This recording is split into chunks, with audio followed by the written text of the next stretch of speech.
സംസ്ഥാനത്തെ ബി.ജെ.പിയുടെ പ്രധാനപ്പെട്ട നേതാക്കളിൽ ഒരാളായിരുന്നു പി.എസ്. ശ്രീധരൻപിള്ള.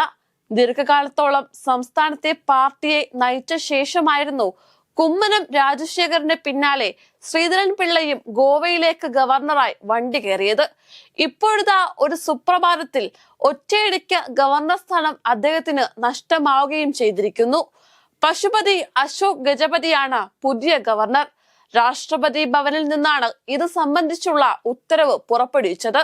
ശ്രീധരൻപിള്ളയെ മാറ്റിയതിൽ അസ്വാഭാവികത ഇല്ലെങ്കിലും മറ്റൊരിടത്ത് നിയമിക്കാതെ പെട്ടെന്ന് മാറ്റിയത് ചില അസ്വാഭാവികതകൾ ഉണ്ടെന്ന സൂചനയാണ് നൽകുന്നത്. തനിക്ക് പരാതിയും പരിഭവവുമില്ലെന്ന് ശ്രീധരൻപിള്ള പറയുമ്പോഴും അദ്ദേഹത്തിന്റെ ശരീരശൈലി അത്തരമൊരു സന്ദേശമല്ല നൽകുന്നത്. എന്തൊക്കെയോ കാരണങ്ങളുടെ പുറത്ത് ശ്രീധരൻപിള്ളയെ മാറ്റിയെന്ന സൂചനയാണ് ഏവർക്കും ലഭിക്കുന്നത്. കോളേജ് വിദ്യാഭ്യാസ കാലത്ത് ABVPയുടെയും പിന്നീട് യുവമോർച്ചയുടെയും സംസ്ഥാന നേതാവായിരുന്നു പി.എസ്. ശ്രീധരൻപിള്ള. ബി.ജെ.പി കോഴിക്കോട് ജില്ലാ പ്രസിഡന്റ്, പാർട്ടി സംസ്ഥാന സെക്രട്ടറി, സംസ്ഥാന ജനറൽ സെക്രട്ടറി, സംസ്ഥാന ഉപാധ്യക്ഷൻ, സംസ്ഥാന വക്താവ് എന്നീ നിലകളിൽ പ്രവർത്തിച്ച ശ്രീധരൻപിള്ള 2003 ആദ്യമായി കേരള ബി.ജെ.പിയുടെ സംസ്ഥാന പ്രസിഡന്റായി തെരഞ്ഞെടുക്കപ്പെടുന്നത്. പിന്നീട് 2006 വരെ ആ സ്ഥാനത്ത് തുടർന്നു. 2018 പാർട്ടിയുടെ സംസ്ഥാന പ്രസിഡന്റായിരുന്ന കുമ്മനം രാജശേഖരൻ സ്ഥാനമൊഴിഞ്ഞതിനെ തുടർന്ന് 2019 വരെ കേരള ബി.ജെ.പിയുടെ സംസ്ഥാന അധ്യക്ഷനായിരുന്നു. 2019 മിസോറാം ഗവർണറായി തെരഞ്ഞെടുക്കപ്പെട്ട ശ്രീധരൻപിള്ള പിന്നീട് 2021 ഗോവയുടെ ഗവർണറായി ചുമതല ഏറ്റെടുക്കുകയായിരുന്നു. 5 വർഷം പൂർത്തിയായപ്പോഴാണ് ശ്രീധരൻപിള്ളയെ മാറ്റുന്നതെങ്കിലും ആ മാറ്റം സ്വാഭാവികമായി ഒന്നായി ആരും കാണുന്നില്ല. സംസ്ഥാനത്തെ ബി.ജെ.പിയുടെ പുനഃസംഘടന പൂർത്തിയായ സ്ഥിതിക്ക് ഇനി കേരളത്തിലേക്ക് വന്നാലും സ്ഥാനമാനങ്ങൾ ഒന്നും അദ്ദേഹത്തെ കാത്തിരിക്കുന്നില്ല. അങ്ങനെ വരുമ്പോൾ ശ്രീധരൻപിള്ള ശരിക്കും പെരുവഴിയിലായി എന്ന് വേണം പറയാൻ. കക്ഷി ആളെ ബി.ജെ.പി ആണെങ്കിലും ഏവർക്കും അംഗീകരിക്കുവാൻ കഴിയുന്ന ഒരു നേതാവായിരുന്നു ശ്രീധരൻപിള്ള. CPM-ലെയും കോൺഗ്രസിലെയും അടക്കം എല്ലാ പാർട്ടി നേതാക്കളുമായും അടുത്ത ബന്ധമാണ് ശ്രീധരൻപിള്ളയ്ക്ക് ഉള്ളത്.